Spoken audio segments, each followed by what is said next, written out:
Operation सिंदूर में जो कुछ हुआ वो आपको देखने को मिलता है। इस बीच पाकिस्तानी सेना में दूसरे सबसे शक्तिशाली जनरल का भारत के बारे में एक नया बयान आया है।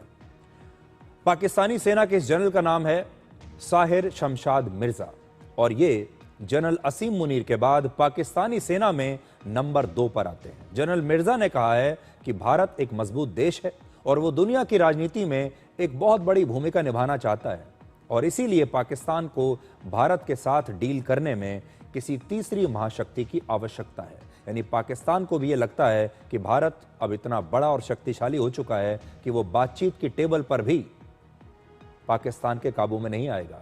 युद्ध के मैदान में तो पाकिस्तान भारत से हारता ही है, लेकिन अगर बातचीत के टेबल पर भी बैठना होगा तो भी पाकिस्तान भारत के सामने टिक नहीं पाएगा और शायद इसीलिए पाकिस्तान बार बार मध्यस्थता कराने के लिए, युद्ध को रुकवाने के लिए अमेरिका की मदद लेता है।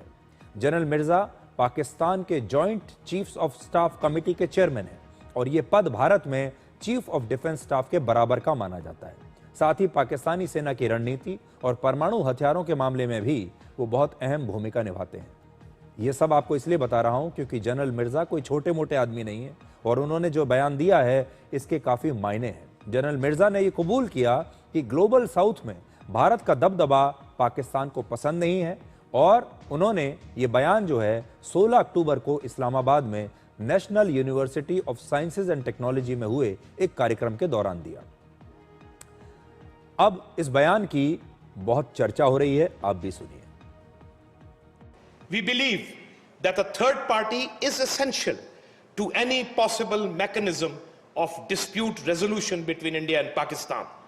We shall always welcome such initiatives by any state, international body or a multilateral organization. In nutshell, ladies and gentlemen, India is an important country of global south and an aspirant of a major stake in the world order. India's current approach is the academic definition of antithesis of the aspirations of global south, making it a probable Trojan horse in the camp. General Mirza की इन बातों का मतलब यह है कि पाकिस्तान के पास भारत से अकेले बात करने की हिम्मत नहीं है।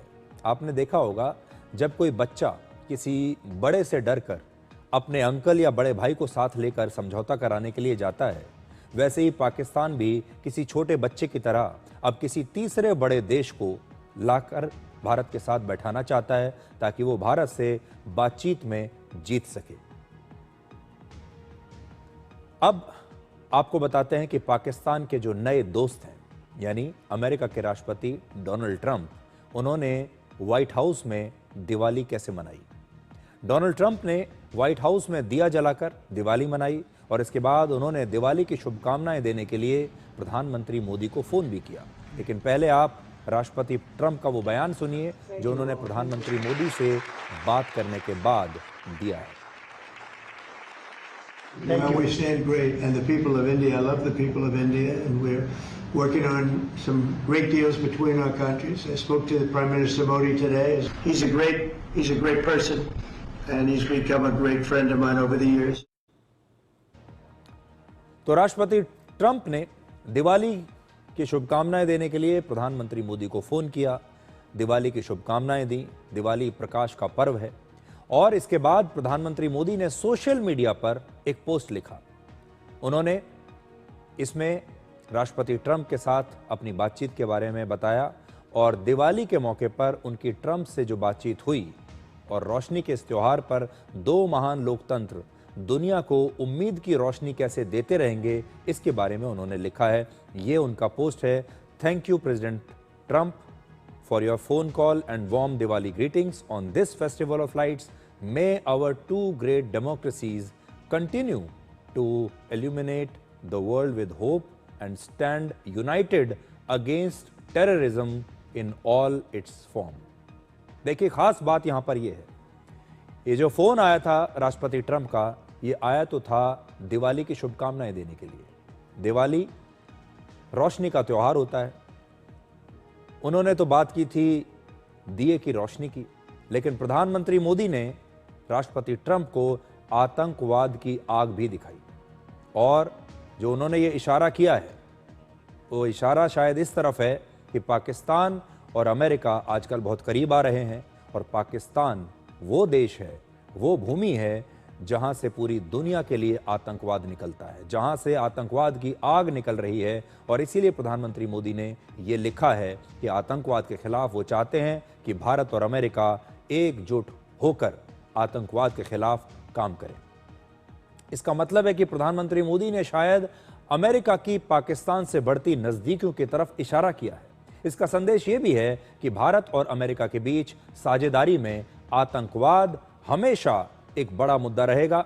व्यापार की बातें तो होंगी, टैरिफ की बात जरूर होगी, सहयोग की बात जरूर होगी, दोस्ती की बात जरूर होगी, लेकिन भारत आतंकवाद को कैसे भूल जाएगा।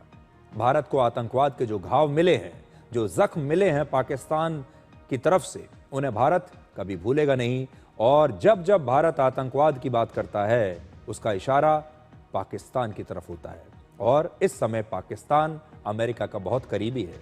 उसी व्हाइट हाउस में जहां राष्ट्रपति ट्रंप दिवाली मना रहे थे, इसी व्हाइट हाउस में राष्ट्रपति ट्रंप असीम मुनीर और पाकिस्तान के प्रधानमंत्री शहबाज शरीफ से मिल चुके हैं, सहयोग की बातें कर चुके हैं, दोस्ती की कस्में खा चुके हैं और आज वहीं दिवाली भी मना रहे हैं। और वहीं से भारत के प्रधानमंत्री मोदी को फोन भी कर रहे हैं दिवाली की बधाई देने के लिए। और इसीलिए प्रधानमंत्री मोदी ने अपने सोशल मीडिया पोस्ट में यह साफ कर दिया कि भारत आतंकवाद को कभी भूलेगा नहीं और ये इशारा काफी है।